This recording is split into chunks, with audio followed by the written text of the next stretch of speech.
પહેલેથી અપેક્ષા હતી કે તું ડિસિપ્લિનમાં રહે.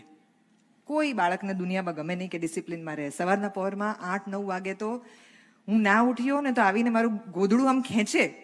પહેલા 7 વાર ઉઠાડેલી હોય પ્રેમથી, પછી 8મી વાર ખેંચે ને એટલે હું કજિયો કરીને કહું કે તમને તો જરાય હું ગમતી જ નથી, તમે તો મને આવી જ રીતે ઉઠાડો છો ગંદી રીતે. એની ઉઠશે પણ પહેલા 8 વાર ઉઠાડી, આટલા પ્રેમથી ઉઠાડી, એનું કંઈ નહીં. અને હવે આ ખેંચી લીધું એનો પ્રોબ્લેમ છે. ડિસિપ્લિનની અપેક્ષા જે છે એ માત્ર વહેલા ઉઠવામાં નહીં, તમારી વસ્તુઓ સાફ રાખો, તમે ઓર્ગેનાઇઝડ રહો, તમે જે પણ કરો છો એની અંદર ચીવટ રાખો, આવી બધી અપેક્ષાઓ હતી. બીજી એમની અપેક્ષા હતી કે તમે ઓનેસ્ટ રહો. તમે કોઈ પણ ભૂલ કરી છે તો તમે આવીને સ્વીકારો. બાળક તરીકે તમને ક્યારેય એવું ન ગમે કે તમે કોઈ ભૂલ કરી છે અને પછી તમે સામેથી જઈને કહો કે મારાથી આ થઈ ગયું છે. તમે તો વેટ કરો કે તમારા મા બાપ શોધે, પછી પૂછે, પછી તમે કહો કે તમે આ ભૂલ કરી છે. તમે એવી શું કામ ટેવ પાડો કે તમે કંઈ પણ ભૂલ કરી છે તમે જાતે આવીને સૌથી પહેલા ચાડી ખાઓ કે મેં જ આ ભૂલ કરી છે? આવું દોડડા પણ કોણ કરે? એ જે હું શીખેલી ઘરની અંદર એ સ્કૂલની અંદર કરતી, એટલે મારી સ્કૂલના બાળકોને પણ એવું થતું કે આ કેવું વિચિત્ર બાળક છે કે જઈને ટીચરને જાતે કહી આવે છે કે આ ભૂલ મેં કરી છે. આવું કોણ કરે? પણ આવી ટેવ પાડેલી. ત્રીજું, પુસ્તકો વાંચો. જરાય ગમે નહીં. શેના માટે વાંચવું? મારે નથી વાંચવું. વાંચવા માટે તો એકલા રહેવું પડે. એકલા રહેવું હોય એ તો બહુ બોરિંગ વાત છે. બહાર બીજા બધા સાથે રમવાનું હોય, હરવાનું હોય, ફરવાનું હોય, એમાં કેટલી બધી મજા પડે. પુસ્તક તો આપણને એકલો પાડી દે. આવી મારી ફિલિંગ હતી. અને એમની જબરદસ્તી હતી કે ના, વાંચનની ટેવ હોવી જ જોઈએ. ચોથી વાત જે એમના માટે બહુ અગત્યની હતી એ કે લોયલ્ટી. તમે જે પણ કરો એની પાછળ તમારું એક કમિટમેન્ટ હોવું જોઈએ, તમારી લોયલ્ટી હોવી જોઈએ કે તમે આ કર્યું છે તો તમે then you stand by it and you always take a stand. એવું નહીં કે હું અહીંયા પણ હું ને અહીંયા પણ હું, આમ પણ કરું ને તેમ પણ કરું. બાળકને તો બધું મન થાય કે મારે આવું કરવું છે ને તેવું કરવું છે ને આજે આ કરવું છે ને કાલે તે કરવું છે ને બધું બદલાયા કરે છે મનની અંદર. પણ ના, એવું નહીં. નક્કી કરો, નિર્ણય લો. You have the power of taking decision. અને એ ડિસિઝન વડીલોની સામે પણ મૂકતા અચકાવ નહીં કે મારો આ નિર્ણય છે. તમને નિર્ણય લેવાની છૂટ છે, પણ તમારા નિર્ણય માટે જે કિંમત ચૂકવવી પડે એ કિંમત ચૂકવવાની તૈયારી તમારા એકલાની હોવી જોઈએ. But loyalty extremely important.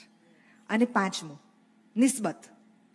બાળક તરીકે ઘણું બધું કરવાની અમને છૂટ હતી. કવિતાઓ લખો, જોડકણા લખો, નાટકો કરો, વાર્તાઓ લખો, ચિત્રો દોરો. આ બધું કરો ત્યારે મજા પડે એટલે કરો એમ નહીં. 4 bottle vodka can also be an expression of art for somebody. પણ તમારી આર્ટ, તમારા એક્સપ્રેશનનું તમારી આસપાસના સમાજ સાથેનો નિસ્બત હોવો જોઈએ.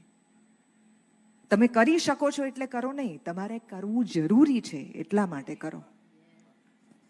કરી શકવાની તમારી પાસે તાકાત છે એટલે નહીં, કરવાની અત્યારે આ સમયે આ જગ્યાએ જરૂર છે એટલા માટે કરો.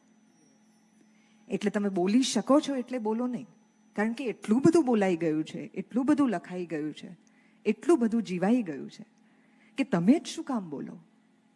તમને કહેવામાં આવ્યું છે એટલે તમે બોલો. પણ તમે જ્યારે કહી રહ્યા છો ત્યારે તમે તમારું પણ અંદર કંઈક મૂકો.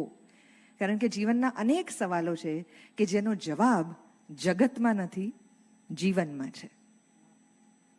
અને એ જીવન જે છે એ આ નિસ્બત સાથે જો નહીં જોડાયેલું હોય તો એ અધૂરું છે.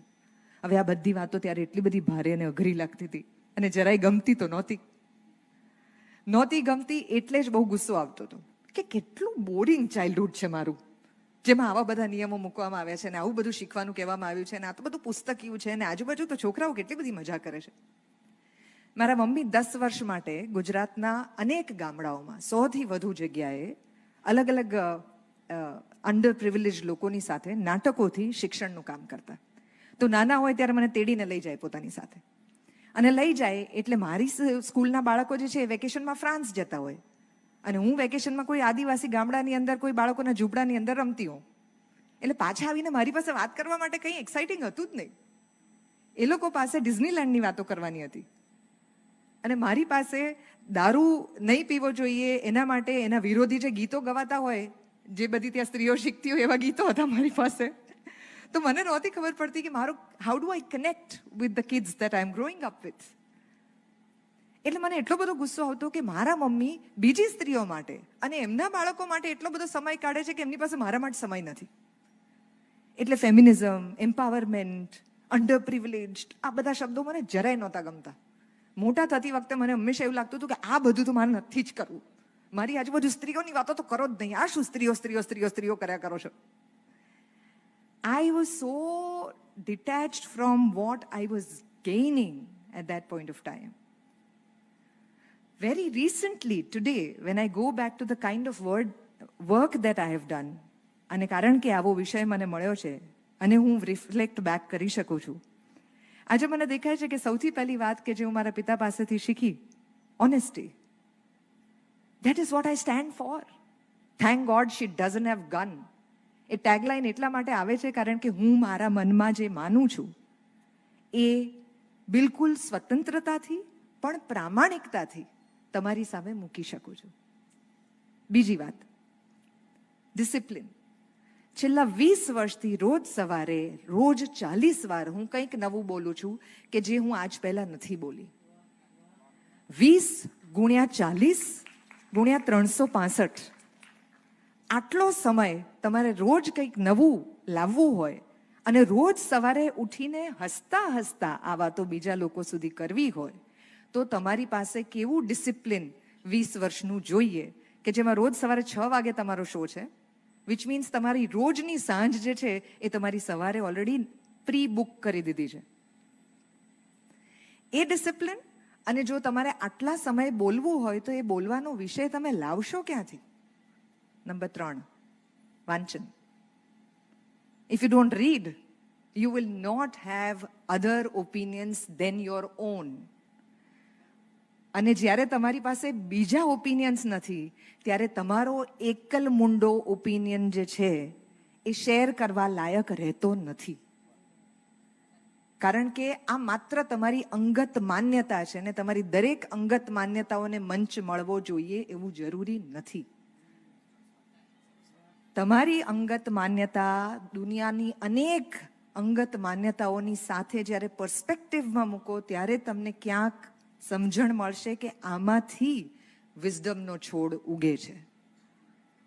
માત્ર મારી પાસે ઓપિનિયન છે એટલે હું મૂકી દઉં, એ વિઝડમ નથી. That is why in Spider-Man they say, with great power comes great responsibility. અને છેલ્લી વાત, લોયલ્ટી. તમે જે વાત બોલ્યા છો, તમે જે શબ્દ બોલ્યા છો, તમે જે વાક્ય બોલ્યા છો, તુષારભાઈ બહુ સરસ રીતે કહે છે કે તમારે શબ્દો વાપરવાના નથી, શબ્દોનો ઉપયોગ કરવાનો છે.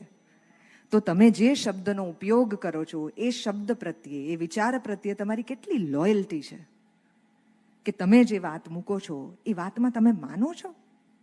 અને તમે માનો છો તો હવે તમે કઈ હદ સુધી એ વાતની પડખે ઊભા રહેવા માટે તૈયાર છો? એ તૈયારી, આ બધું જે છે એ મને જે બધું નહોતું ગમતું એમાંથી મળી છે, જે વ્યક્તિ નહોતી ગમતી એમાંથી મળી છે.